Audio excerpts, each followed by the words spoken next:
साथियों नमस्कार। Lecturer history से तैयारी करने वाले सभी साथियों का आरके क्लासेस कैंसिया में स्वागत अभिनंदन। आरपीएससी के द्वारा वर्ष 2022 में होने जा रही व्याख्याता भर्ती के लिए हिस्ट्री का जो सिलेबस है वह जारी कर दिया गया है। इस सिलेबस में और गत वर्ष का जो सिलेबस था उसमें क्या अंतर है, क्या इसमें नया जोड़ा गया है और इसके लिए हमें कौन कौन सी किताबें हैं वो पढ़नी पड़ेगी, ये हम इस सिलेबस में ये सब हम इस वीडियो के अंदर जानेंगे। तो आप सभी साथी जो हिस्ट्री लेक्चर से तैयारी कर रहे हैं उनको आप इस वीडियो को शेयर कर दीजिए। तो शुरू करते हैं। देखिए इसमें टोटल 4 भाग है। 4 में से भाग 1 देखिए, वरिष्ठ माध्यमिक स्तर यानी सीनियर सेकेंडरी लेवल के जो टॉपिक है वो कौन कौन से टॉपिक रहेंगे। तो इसमें देखिए नंबर 1 है प्राचीन भारत में स्रोत, साहित्यक, पुरातत्व और विदेशी यात्री। विदेशी जो यहाँ पर यात्री आए थे उनके बारे में ये सीनियर सेकेंडरी लेवल का टॉपिक है। सरस्वती सिंधु सभ्यता,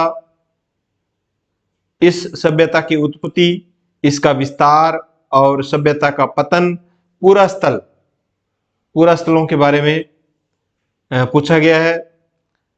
महाजनपद का युग, मगध का युग, हर्ण्यक, शिशु नागवंश, नंदवंश। चौथा जो टॉपिक है मौर्य साम्राज्य की स्थापना, विस्तार, प्रशासन, अर्थव्यवस्था, कला और आर्किटेक्चर। ये मौर्य साम्राज्य के बारे में पूछा जाएगा।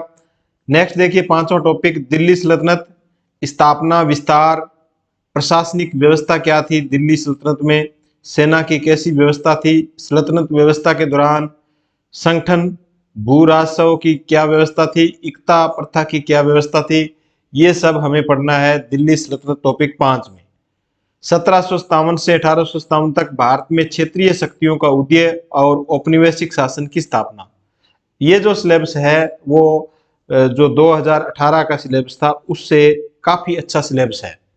टॉपिक नंबर 7 देखिए ब्रिटिश सर्वोच्चता का विकास, 1857 का विद्रोह, प्रकृति, घटनाएं, महत्व और इसके परिणाम के बारे में हमें पढ़ना है। यूरोप में पुनर्जागरण और सुधार।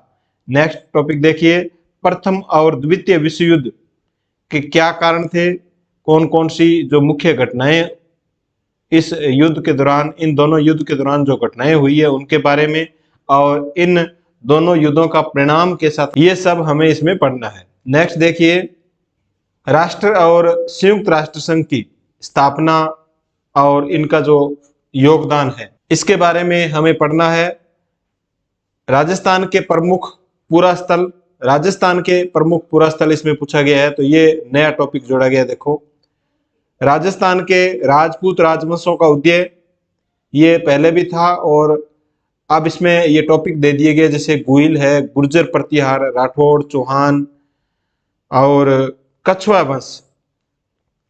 नेक्स्ट है राजपूत प्रतिरोध, पृथ्वीराज, रणथंभौर के हमीर, रावल रतन सिंह, कानड़देव, सांगा, मालदेव, राव चंद्रसेन, महाराणा प्रताप। तो ये टॉपिक विस्तृत रूप से इसमें दिए गए हैं जो पहले नहीं थे। दूसरा जो इसका पार्ट है वह है स्नातक स्तर का। इसमें देखिए हमें क्या क्या पढ़ना है। पूर्व और आद्य ऐतिहासिक काल, जिसमें हमें पूरा पाषाण काल के बारे में, मध्य पाषाण युग के बारे में, नव पाषाण युग और ताम्र पाषाण युग के बारे में हमें स्नातक स्तर का पढ़ना है।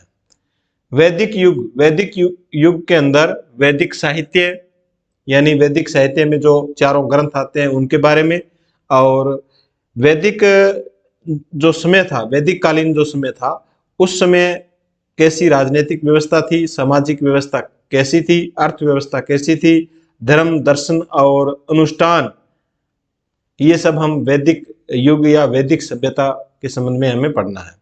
जैन धर्म और बौद्ध धर्म का उदय, जैन धर्म और बौद्ध धर्म के बारे में हमें पढ़ना है।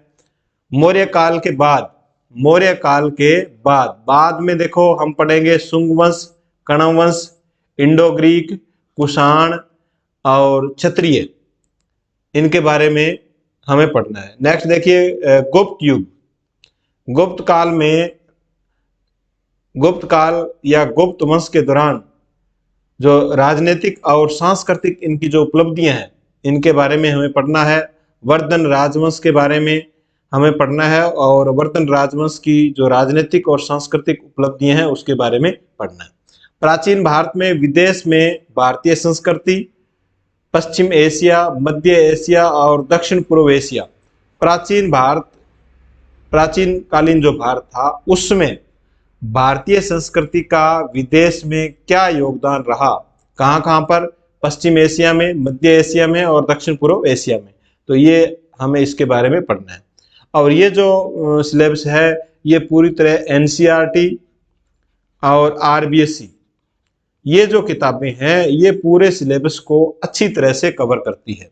मध्यकालीन भारत के स्रोत, मध्यकालीन भारत के स्रोत यानी मध्यकाल के बारे में जो जानकारी हमें मिलती है उस जानकारी के क्या क्या स्रोत है वो हम इसमें पढ़ेंगे।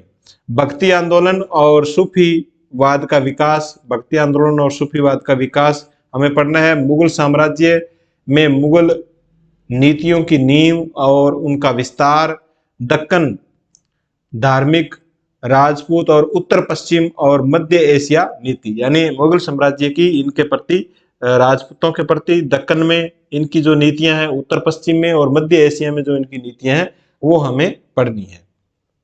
नेक्स्ट देखिए मराठों का उदय, जिसमें मुख्य रूप से हमें शिवाजी की उपलब्धियां पढ़नी है और मराठों का इतिहास पढ़ना है 1680 से 1761 तक। ये मराठों का इतिहास है वो हमें पढ़ना है, यहाँ से क्वेश्चन पूछे जाएंगे। भारतीय संवैधानिक विकास, भारत का जो संवैधानिक विकास हुआ है 1773 के एक्ट से लेकर के 1950 तक जो संवैधानिक विकास हुआ है उसके बारे में हमें पढ़ना है।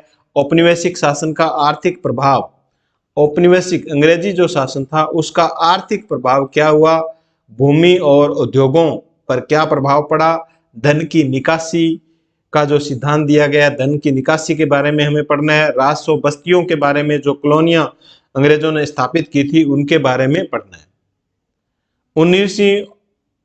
19वीं और 20वीं सदी में सामाजिक और धार्मिक जो सुधार हुए हैं उनके बारे में हमें पढ़ना है। भारतीय स्वतंत्रता 1857 से 1919 तक हमें भारतीय स्वतंत्रता के बारे में पढ़ना है। अमेरिकी स्वतंत्रता के बारे में हमें पढ़ना है। औद्योगिक क्रांति जो ब्रिटेन में हुई थी उसके बारे में हमें पढ़ना है। 1789 की फ्रांसीसी क्रांति और नेपोलियन बोनापार्ट के बारे में पढ़ना है। इटली और जर्मनी का एकीकरण, ये वर्ल्ड हिस्ट्री में हमें पढ़ना है।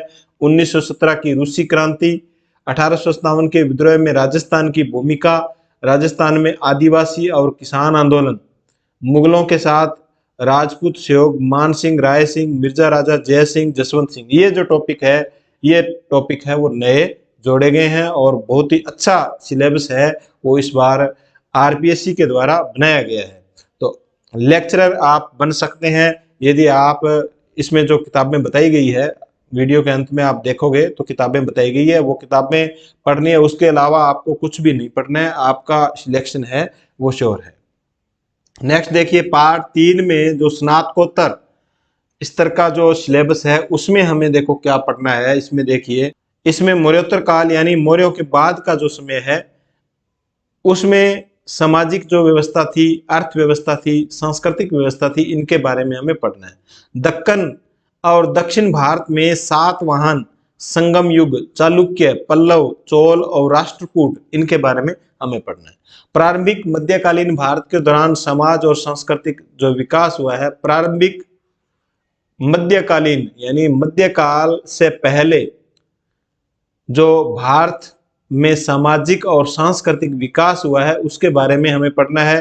मुगलों की प्रशासनिक जो व्यवस्था थी, जैसे राजस्व व्यवस्था, सैन्य प्रशासन, मनसबदारी जो प्रणाली थी उनकी, जागीरदारी प्रथा थी, इन सब के बारे में पूछा जाएगा। मध्यकालीन भारत में आर्थिक और सामाजिक सांस्कृतिक जीवन, ये मध्यकालीन भारत के बारे में, मध्यकालीन जो भारत था उस समय के दौरान आर्थिक जीवन कैसा था और सांस्कृतिक और सामाजिक ये व्यवस्था कैसी थी, ये हमें पढ़ना है। सामाजिक सुधार और भारत में दलितों और महिलाओं का उत्थान, ये सामाजिक सुधार में हमें पढ़ना है। 19वीं सदी में शिक्षा और प्रेस का विकास, बहुत ही अच्छा टॉपिक है। 19वीं सदी में शिक्षा और प्रेस का विकास, गांधीवादी युग जिसमें गांधी जी और राष्ट्रीय आंदोलन, इसके बारे में पढ़ना है।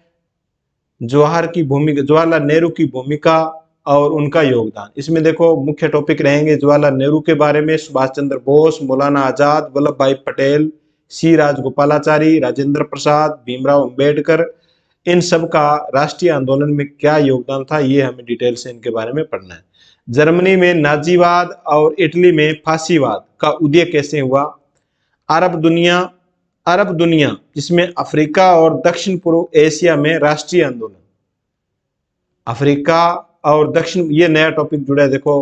अरब दुनिया में जो राष्ट्रीय आंदोलन हुआ है उसके बारे में हमें पढ़ना है। 1949 की चीनी क्रांति के बारे में, राजस्थान के इतिहास के स्रोत, जिसमें राजस्थान का जो इतिहास है उसको जानने के स्रोत क्या है, देखो पुरातत्व है, अभिलेखीय है, साहित्यिक जो ग्रंथ है, इनके बारे में हमें पढ़ना है। राजस्थान में जागृति, सामाजिक परिवर्तन और राजनीतिक जागृति, ये हमें पढ़ना है। राजस्थान का एकीकरण के विभिन्न चरणों के बारे में हमें पढ़ना है। राजस्थान की कला, वास्तुकला और पेंटिंग, ये 4 जो टॉपिक है स्नातक स्तर में, ये भी नए जोड़े गए हैं। तो राजस्थान को जोड़ करके बहुत अच्छा सिलेबस है वो बनाया गया है। आपको किसी प्रकार की इस सिलेबस में कोई भी समस्या नहीं आएगी। सभी टॉपिक है वो एनसीईआरटी और आरबीएसई किताबों में उपलब्ध है। नेक्स्ट देखिए, जो इसका चौथा पार्ट है वह है भाग 5 में शैक्षिक मनोविज्ञान और शिक्षा शास्त्र, शिक्षण सामग्री, शिक्षण में कंप्यूटर और सूचना प्रौद्योगिकी का उपयोग। देखो 4 पार्ट में इसको बांटा गया है। एक तो है शैक्षिक मनोविज्ञान, फिर है सेकंड शिक्षा शास्त्र, तीसरा है शिक्षण सामग्री, और चौथा है इसमें कंप्यूटर का प्रयोग, सूचना प्रौद्योगिकी, आईसीटी, कंप्यूटर का प्रयोग, ये चौथा पार्ट है इसमें। तो ये जो चौथा भाग है इसको 4 पार्टों में बांटा गया है। शैक्षिक मनोविज्ञान, शैक्षिक मनोविज्ञान की अवधारणा, कार्य क्षेत्र और कार्य की शारीरिक, संज्ञानात्मक, सामाजिक, भावनात्मक और नैतिक विकास की विशेषताएं। किशोर शिक्षार्थी शिक्षण अधिगम के लिए इसके निहितार्थ, ये हमें शिक्षा मनोविज्ञान के टॉपिक है वो पढ़ने हैं। वरिष्ठ माध्यमिक छात्रों के लिए सीखने के व्यवहार, संज्ञानात्मक और रचनावादी सिद्धांत, मानसिक स्वास्थ्य, समायोजन के तंत्र की अवधारणा, भावनात्मक बुद्धिमत्ता शिक्षण में इसका प्रभाव, बुद्धिमत्ता और का शिक्षण में इसका प्रभाव। दूसरा है शिक्षा शास्त्र और शिक्षण अधिगम सामग्री, इसमें देखिए संचार कौशल और इसका उपयोग, शिक्षण मॉडल, अग्रिम आयोजक, अवधारणा, प्राप्ति, सूचना, प्रसंस्करण, पूछताछ, प्रशिक्षण, शिक्षण के दौरान शिक्षण अधिगम सामग्री तैयार करना, उसका उपयोग करना, सहकारी शिक्षा, शिक्षण। तीसरा जो पार्ट है शिक्षण में कंप्यूटर और सूचना प्रौद्योगिकी का उपयोग। कंप्यूटर में देखो आईसीटी है, हार्डवेयर, सॉफ्टवेयर है, प्रणाली दृष्टिकोण है, कंप्यूटर सहायता प्राप्त शिक्षण, कंप्यूटर सहायता प्राप्त निर्देश, सीखना, ये सब हमें इस जो चौथा पार्ट है इसमें हमें पढ़ने हैं। तो देखिए ये हमारा सिलेबस रहेगा। इसमें प्रश्न पत्र है वो अधिकतम 300 अंकों का होगा। प्रश्न पत्र की अवधि 3 घंटे की होगी और प्रश्न पत्र में 150 ऑब्जेक्टिव टाइप बहुविकल्पीय प्रश्न होंगे। इसमें आपको देखो कौन कौन सी किताबें पढ़नी है, जिसमें आपका पूरा जो सिलेबस है वो कवर हो जाएगा। कक्षा 6 से 12 तक एनसीईआरटी और आरबीएसई बुक्स पढ़नी है। अब जिन्होंने ये किताबें पढ़ ली उसका सिलेक्शन है वो श्योर है, और जो इनसे भटक गया भी नहीं, किताबें तो पढ़नी नहीं है, मुझे तो नोट्स पढ़ने हैं, मुझे तो कोचिंग करनी है, उसके सिलेक्शन की संभावना बहुत कम है। तो इन किताबों को आप 6 से 12 तक की जो किताबें हैं वो अच्छी तरह पढ़ लीजिए। हिस्ट्री की जो किताबें हैं इनको अच्छी तरह पढ़ लीजिए दोनों को, और आपका सिलेक्शन श्योर है। इसके अलावा आपको देखो, अगर आपके पास समय है, इनको पढ़ने के बाद में, इनको याद करने के बाद में अगर आपके पास समय है तो आप प्राचीन भारत के लिए कैसी श्रीवास्तव, इस किताब का नाम है प्राचीन भारत का इतिहास एवं संस्कृति। मध्यकालीन भारत के लिए आपको पढ़नी है एलपी शर्मा, मध्यकालीन भारत किताब का नाम है। आधुनिक भारत के लिए आपको यशपाल और ग्रोवर, आधुनिक भारत का इतिहास स्पेक्ट्रम भी इसमें आप पढ़ सकते हैं। विश्व इतिहास के लिए आपको एनसी बिश्नोई की एक गाइड आती है, यूनिक गाइड है, वो आपको पढ़नी है। और टीचिंग मेथड और शिक्षा मनोविज्ञान के लिए आप कोई भी जो गाइड है, जैसे शिक्षा मनोविज्ञान के लिए आप सिखवाल है, अवनी है, इसी प्रकार टीचिंग मेथड के लिए फर्स्ट रैंक वगैरह ये आप पढ़ सकते हैं। अरिहंत सॉल्वर्ड पेपर ये आपको जरूर हल करने हैं, आप रोजाना 1-2 पेपर इसके हल करें। अरिहंत सॉल्वर्ड पेपर के 15 वर्ष के आरएएस आईएएस के पेपर इसमें होते हैं, हिस्ट्री के लिए कहने अरिहंत सॉल्वर्ड पेपर।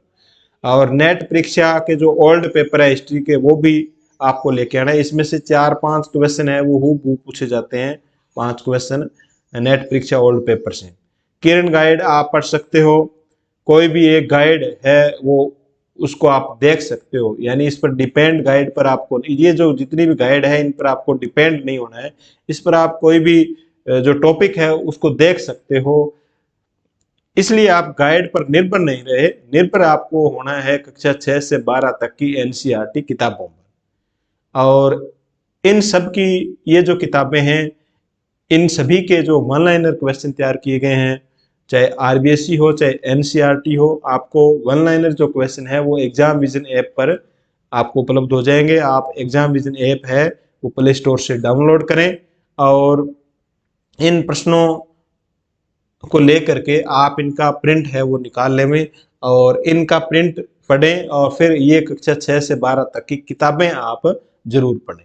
और किताबें पढ़ने के बाद आपको लग गया भी हाँ किताबें हमारे अच्छी तरह याद है, उसके बाद में इन किताबों का आप सहारा ले सकते हैं, इन किताबों को आप पढ़ सकते हैं।